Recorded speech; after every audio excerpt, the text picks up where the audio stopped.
Qu'est-ce que tu donnerais comme conseil aux débutants, à les personnes qui se lancent dans l'investissement immobilier par rapport au point des travaux plutôt? Parce que tu vois, le premier point, investissement locatif, c'est théorique, tu vois, c'est quelque chose qui relève plus de l'apprentissage, alors que des travaux, c'est pas écrit dans les livres, quoi. Sur le terrain, maintenant, il y a des gens qui peuvent accompagner aussi. Hein. D'accord? Dans les accompagnements que je fais, je suis aussi les travaux, tout ça. Mais il y a des personnes aussi qui sont sujets à ça et on peut se protéger. Il y a des architectes, il y a des personnes qui sont indépendantes qui peuvent faire le suivi des travaux. Et donc je pense que voilà, parfois ça vaut la peine de dépenser un peu d'argent pour avoir un bon suivi derrière et pas toujours payer des acomptes pour des travaux qui sont pas faits, à moitié réalisés ou pas bien réalisés. J'ai l'impression que le jeune débutant, tu vois, il aura tendance à pas vouloir justement recourir à un architecte, à un entrepreneur général, parce que bon, ça coûte de l'argent aussi. C'est un coût, mais moi je conseille de le faire. C'est un coût nécessaire, quoi. Après, pas forcément en général, hein, il y a des gens qui sont indépendants qui peuvent gérer tes travaux à la place des clients, quoi. D'accord? Donc ils peuvent gérer les corps de métier et tout ça. Ça existe, je dis pas qu'il y en a beaucoup sur le marché, mais ça existe. Et donc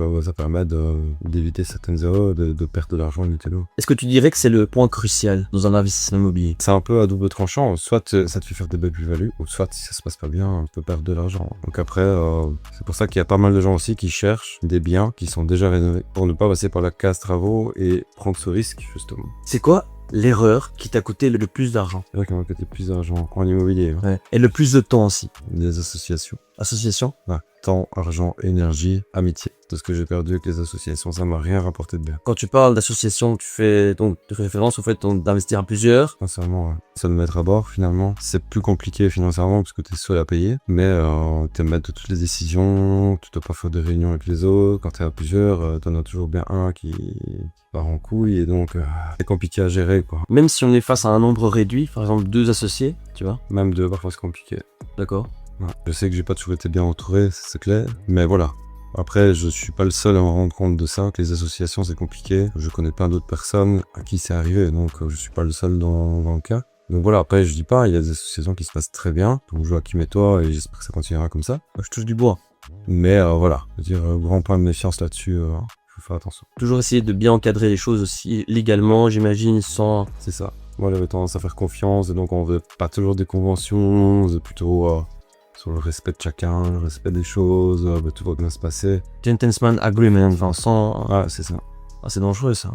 Surtout si vous faites C'est dangereux. des virements, un truc comme ça, Ouais. ça va être compliqué. J'ai l'impression aussi que être à plusieurs, ça retarde la décision. Et tu peux être lésé aussi dans une association. Par exemple, quand tu dis, ben voilà, au niveau décision, si toi, tu prends une décision, mais que, par exemple, vous êtes à un achat sur 3, que les deux autres personnes ont pris une décision qui vont même à l'encontre de la logique, finalement, c'est eux qui vont, entre guillemets, l'emporter. Et donc, qui prennent du coup une mauvaise décision et t'embarques avec. Ouais, ça c'est super dangereux.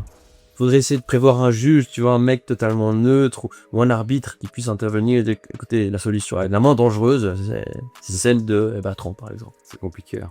Ouais, c'est compliqué. Donc, quels sont les signes d'alerte quand tu visites un bien? Qu'est-ce que tu regardes dans le sens au niveau de l'optimisation et quels sont vraiment les signes d'alerte et vraiment les trucs à faire? Waouh, attention là. La première chose, c'est la situation du bien. Quand tu dis situation, géographique du bien. d'accord. Déjà où il se situe, voilà, pour savoir un peu, faire un peu ta recherche de comment tu vas exploiter ce bien-là. Donc ça c'est la première chose. Après quand tu visites le bien, ça regarde aussi au niveau stabilité. Tu vois s'il y a des fissures un peu partout ou pas. Tu sais déjà qu'il y a un point rouge qui s'allume. Regarder si c'est déjà en ordre au niveau électricité, incendie, tout ça. Voir comment il est exploité, comment il est géré. Ça aussi, il faut regarder. Il y a parfois des biens qui sont très mal gérés. Donc, il y a peut-être moyen d'optimiser du coup. Mais parfois, tu as des situations où si un bien est très mal géré que tu l'achètes, tu peux par exemple mettre des gens dehors. Parce que c'est des gens qui payent pas, des gens qui dégradent le bâtiment. Et donc, là, ce sera déjà une démarche à faire quand tu vas acheter et déjà un coût supplémentaire. Donc, c'est toutes des choses comme ça qu'il faut regarder, quoi. Et qu'est-ce que tu fais quand tu visites un bien, dans le sens où qu'est-ce qui te fait dire ah là c'est une bonne affaire? Julien de la Grandlagne il parle ici, tu vois, de rentabilité classique, dans le sens où le bien il tourne, il génère un cash flow, ok, mais quand il parle et ensuite il parle de rentabilité entrepreneuriale. Joachim et moi par exemple on est fans, on voit des chambres partout, on est fan des chambres, de la création des chambres, tu vois, limite quitte à couper le salon en 3 et faire 3 chambres. Ouais, bien sûr. Moi, ce qu'il faut regarder, c'est le potentiel du bien. Bon, déjà en sa généralité, et donc déjà si le prix est intéressant, s'il est bien situé, regardez s'il est déjà exploité ou non. Moi j'aime bien des biens qui sont déjà loués, en partie ou totalement, parce qu'au niveau de la banque ça passe beaucoup plus facilement. Ah d'accord.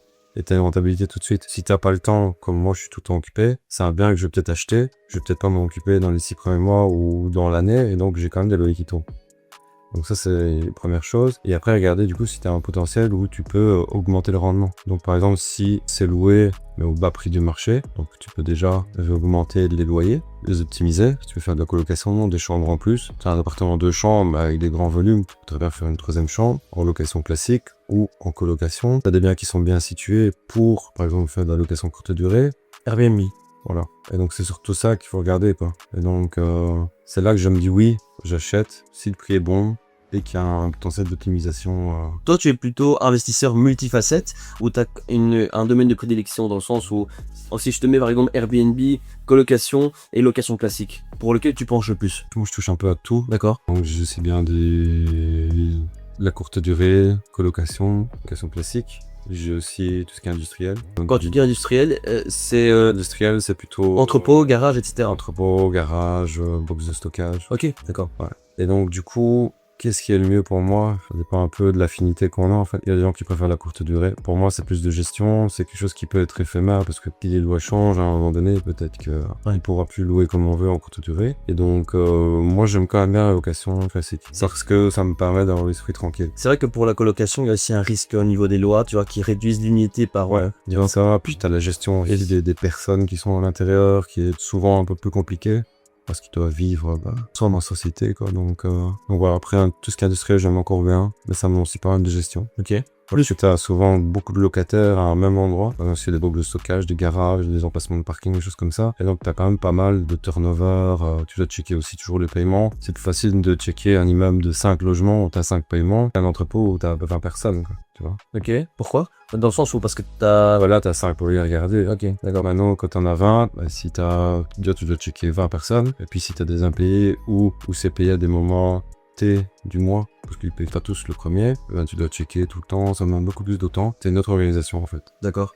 Et au niveau de l'entretien, qu'est-ce qui est le plus intéressant? L'entretien, pour moi, c'est tout ce qui est industriel, parce que là, finalement, c'est ce qui demande le moins d'entretien. Et c'est là où les locataires peuvent dégrader le moins. Et donc, ça serait que c'est bien. Tu vois un garage, par exemple, qu'est-ce qu'ils ont cassé, quoi? Casse la porte de garage ou une lampe, ça va pas te casser grand-chose. Un logement, on peut tout dégrader. Tu vois, le parquet, les portes, les plafonnages, on peut t'arracher la cuisine, on peut tout ça. Ouais, bien sûr. Et quand tu fais tu vois, quand tu loues des garages, des entrepôts, tu te fais un bail commercial, j'imagine? Pas forcément, non. Ok. Ça dépend qui tu as en face de toi. Il y a des baux qui sont assez simples. Ok, Ça va, style garage, quoi. Généralement, c'est combien d'années ou combien de mois que tu fais, que tu signes? C'est un minimum de 6 mois. Un minimum de 6 mois. Ouais, avec un renom d'un mois quand ils veulent partir. Donc voilà, c'est assez flexible aussi bien pour eux que pour moi. C'est là où la location classique devient plus intéressante, où tu peux directement faire signer un truc de 3 ans, quoi. Voilà, c'est ça. Un bail de T'as moins de turnover, quoi. Et c'est ça que j'aime bien la location classique, c'est que souvent, les gens ils viennent pas louer un appartement ou une maison pour 6 mois. Ils viennent au moins pour un an.